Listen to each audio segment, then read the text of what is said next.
Sorria, você está sendo filmado. E não está sozinho, porque aqui estamos com ele. Ele está invisível, mas está entre nós. Ele, o chefão, o dono de tudo, o criador, o poderoso. E vamos falar com quem entende da bagaça. Vamos falar com Luciene Rocha Ghisoni Galdino Pereira, que está lançando agora este livro aqui, que é No Princípio Era o Verbo, o estabelecimento do cânone bíblico do Novo Testamento. Você, já que o princípio era o verbo, qual foi o princípio disso daqui? O princípio foi o curso de História na Universidade Estadual de Goiás, campus Anápolis, onde eu tive o prazer de ser aluna, do professor Ademir, professor de História Antiga, que me orientou na minha pesquisa e que hoje veio a se constituir este livro. Tá vendo? Por isso que a universidade é pública, gratuita e de qualidade. De qualidade, exatamente. Às vezes. Muito bem. E sobre o que é o livro? O livro, nós abordamos a história de Jesus como a personagem histórica, e também uma parte sobre o cristianismo primitivo que está ligado à figura de Jesus. Muito bem. Então, nesse caso aí, você procura trabalhar provas, arqueológicas e tudo mais, filológicas, documentais, sobre o Jesus histórico. Não é sobre o Jesus teológico. Não. Jesus histórico. Realmente a pessoa humana que existiu. E quais são as provas que existem, que foram, pelo menos até o momento, encontradas? Nós percorremos vários livros, vários autores, pesquisadores bíblicos, pesquisadores juntamente com a arqueologia, para estar compondo este livro, que realmente é um documento também. Sim, e quais são as provas que são mais contundentes da existência terrena de Jesus? Nós podemos aqui estar relatando para vocês e passando, por exemplo, Michel Humboldt, Hugo da Silva, a Ascensão, Reza Aslan, inclusive é islâmico, historiador, Raymond Brown, Joseph Campbell. Raymond Brown é o Padre Brown, da morte do Messias. Isso. Joseph Campbell. São 2 livrões desse tamanho. Exatamente. Cada um desse tamanho. Nós levamos um ano e meio lendo os vários livros que o Ademir nos passou, Joseph Campbell, que trata sobre a questão dos mitos também. Não, isso é uma coisa importante. Então, quer dizer, no caso, a narrativa crística, ela se encaixaria no mito do herói do Campbell? Ela se encaixaria no mito do herói do Campbell, exatamente. Principalmente quando a gente parte para aquela questão do Jesus teológico. Aí é realmente um mito. Tá, e como que funcionaria? Então, por exemplo, o início da narrativa, quando ele está lá em... O início da narrativa do nosso livro, que da nossa pesquisa, começa já Jesus no seu trabalho messiânico, nós podemos dizer assim... Já com 30 anos. Já com 30 anos. Porque antes... Balzaquiano, exatamente. Porque antes não há registros históricos. Com barbas brancas. Eu não diria ainda. Parecida com a sua. Barbas ruivas. Aliás, você dá um bom ator para representar Jesus quando novo, tirando os olhos, a cor dos olhos. Você vê que eu já passei da idade, Eu já passei da idade dos 33, Eu não contei pra ninguém. E o pessoal ficaria bravo, Porque agora a moda é tornar a coisa mais semítica, Mas aqueles Jesus de Hollywood dos anos 50, tipo Jeffrey Hunter, que inclusive é o meu Jesus preferido, do Rei dos Reis. Qual que é o seu preferido, aliás? O meu é o Jeffrey Hunter, sem dúvida nenhuma. Eu prefiro... Eu gosto muito do Robert Powell também, mas eu acho que o Robert o Jim Caviezel do filme do Mel Gibson, excelente. Sim, esse. Exatamente. Esse do Mel Gibson, ele coaduna melhor com aquele aspecto físico do povo judeu. Sim, concordo. O problema é que o filme não é tão bom, Mas o filme é mais ou menos, mas o Jesus dele realmente é bom. Eu acho meio apelativo. Mais realista. Não, sim, sem dúvida. Aquilo ali é mais ou menos uma receita da Ana Maria Braga de almôndegas. Então, transformou um rapaz em um almôndega. Ao molho vermelho. Ao molho vermelho, muito bem, exatamente. Mas voltando aqui para o nosso Jesus. Então, nós temos o Campbell, que entrou, mito do herói. O Bart, Herman. Falando em mito do herói, quero lembrar aqui que Humberto Eco, né, que é um ator que eu gosto muito também, né, ele fala de Jesus como o super-homem das massas, né, Exatamente. que é a ideia de que o Superman, né, que quem criou foram dos judeus e tal, né, inspirado mais na história de Moisés do que na de Jesus, mas que depois acabou fazendo uma vinculação ali. Hoje em dia é praticamente só Jesus, né? Sim. Mas que o Superman seria o Cristo que vence, né? Enquanto que Jesus teria que passar pela paixão para poder ter um sentido teológico, né? Mas essa é outra discussão. Sim, eu acho que o Humberto Eco ele trabalha a visão filosófica. Sim. Né? Porque ele é um filósofo de mão cheia. É. E agora, o mundo judeu, a gente tem que lembrar que ele tem mais como profeta Moisés, né? Sim, exatamente. Exatamente. Na verdade, a correlação ali é direta, né? Então você tem, por exemplo, nos 2 episódios, a morte dos inocentes, né? Tem uma série de coisas ali que casam, né? Mas voltando pro livro, e aí? Voltando, nós temos também Gibbon, Maurice Lachatre, John Mayer, Ernest Renan, Bertrand Russell, que eu gosto muito dele. O Renan, inclusive, é mais literatura do que pesquisa, né? Então, sim. Pesquisa no sentido livro acadêmico e tudo mais, né? O Renan, ele fez Uma Vida de Cristo, que foi um best-seller, né? Foi um best-seller. Muita gente... Até hoje é falado, Até né? hoje é falado, muito bem escrito. Mas tem muita coisa interessante naquele livro. Tem, sem dúvida. Histórica, inclusive. Sim. Não é um livro histórico, mas tem muita coisa interessante da história antiga. Não, até porque tem uma coisa que é interessante falarmos, é que as pesquisas sobre o Jesus histórico, elas são muito mais profundas nos últimos 100 anos do que nos milênios que antecederam esses 100 anos. Porque, primeiro, que a arqueologia se profissionalizou, né? Então, não é mais aquela coisa de tipo Indiana Jones, sei lá, e roubava roubava as peças lá e levava, sei lá, do Cairo levava para Londres, não é mais isso. Era uma ciência, tem método e tal, né? E isso é fundamental para fazer esse tipo de pesquisa, né? E quem nos ajuda muito nesse campo é o nosso brasileiro Funari, né? Que tem Pedro Paulo Funari, que tem nos ajudado muito, inclusive faz escavações arqueológicas no mundo antigo, principalmente em Jerusalém, até toda aquela região. Sim, e o que mais que tem no livro? E nós temos aqui o Gilberto Vieira Souza e o Peter Tiet. Isso. Mas olha só, e as provas de que Jesus existiria? Tem, por exemplo, documentos, né, que citam de época, alguma coisa assim, que você poderia citar para a gente? Documentos de época. Isso, que falam sobre ele. Nós temos... Tirando, obviamente, os evangelhos, né, que eram um gênero literário da época, né? É um gênero literário da época, inclusive que a gente precisa estar sabendo fazer a leitura desses evangelhos. Sim. Né? Eu não trabalhei especificamente esses registros documentais que provam a existência. Não trabalhei. Eu trabalhei mesmo, foi a documentação através destes pesquisadores. Sim, então foi mais uma coisa bibliográfica, né? Exatamente. Mas, por exemplo, o da Guerra dos Judeus...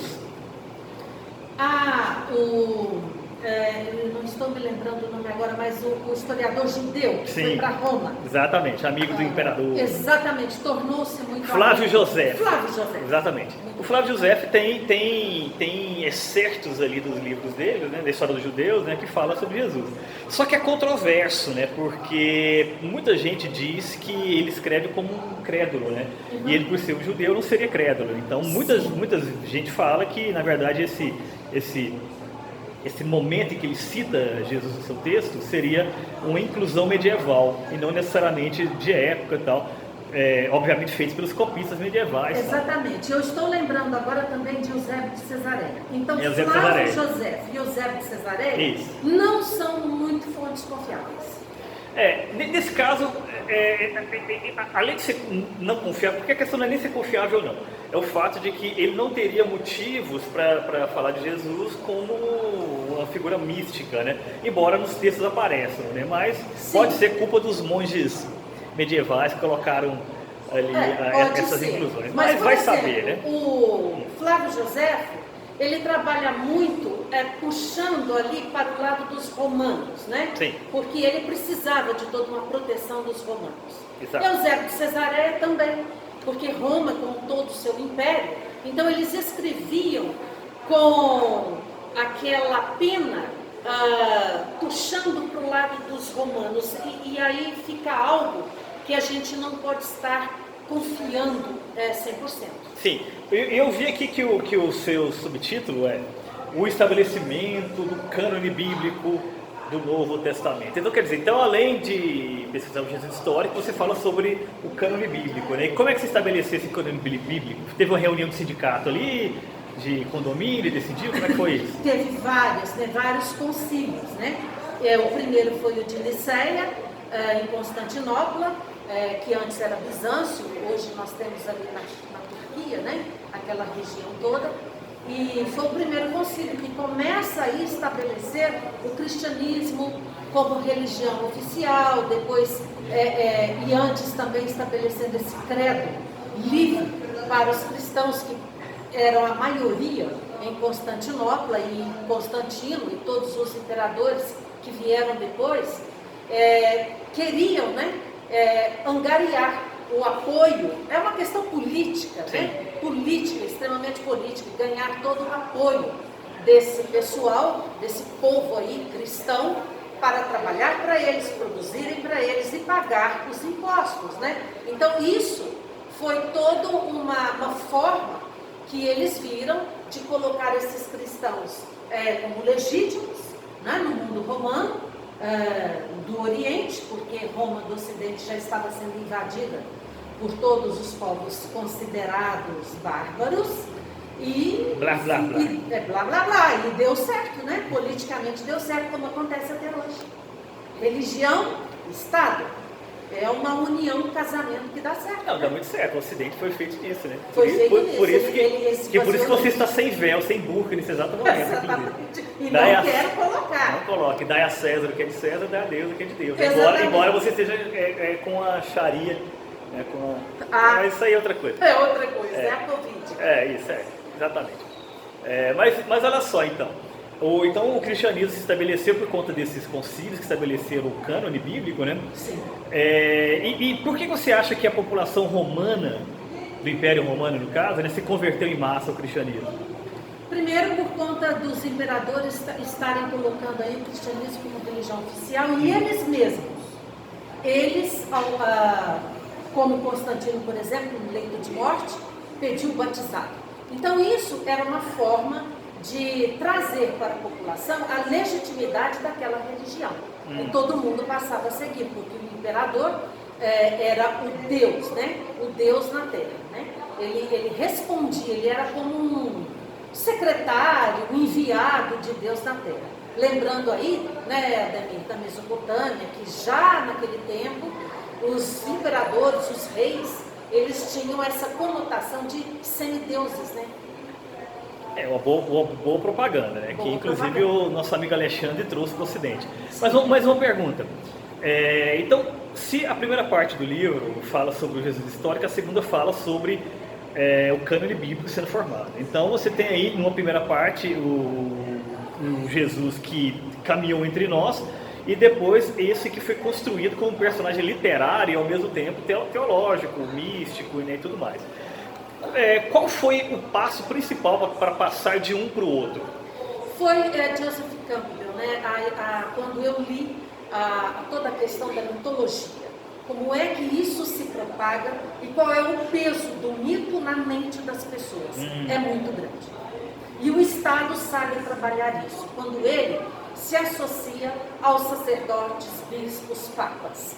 Porque todos eles, na verdade, querem fazer uma junção dos seus interesses em cima da mente humana. Então, no caso, você acha que essa passagem do Jesus histórico para o Jesus da teologia foi, sobretudo, um fato político? E o que tem de místico nessa história aí?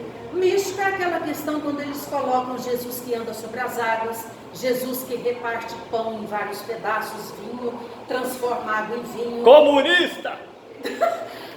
Tudo bem, se for o que Marx explicava, eu concordo. Mas não esse comunismo vulgar que as pessoas vomitam aí à torto e à direita. Tá certo. Fiz bem o curso de história? Mais ou menos. Mais ou menos. Tinha que ter fumado mais maconha, mas... Não, eu nunca fumei. Tá certo. Mas no caso, Sempre então... sóbria. Muito bem. Mas no caso, então, então você acha que não houve em nenhum momento algum fato que gerasse nas pessoas ali a sensação de que estavam diante de alguma coisa miraculosa mesmo? Assim? Foi tudo político?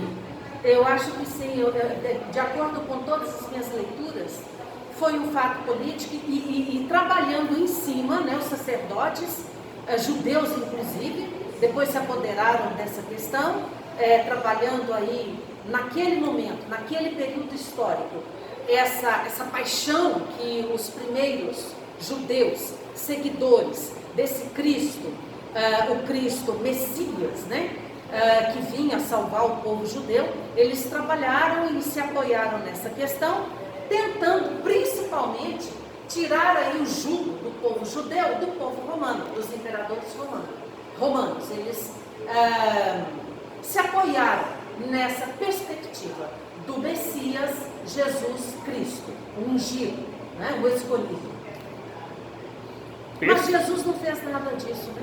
Na verdade, o que ele fez foi um trabalho a pé, né? Lógico, né? E passando entre cidades de Nazaré até Jerusalém, onde ele sabia que ia ser prisioneiro, morto, crucificado, porque ele era o quê?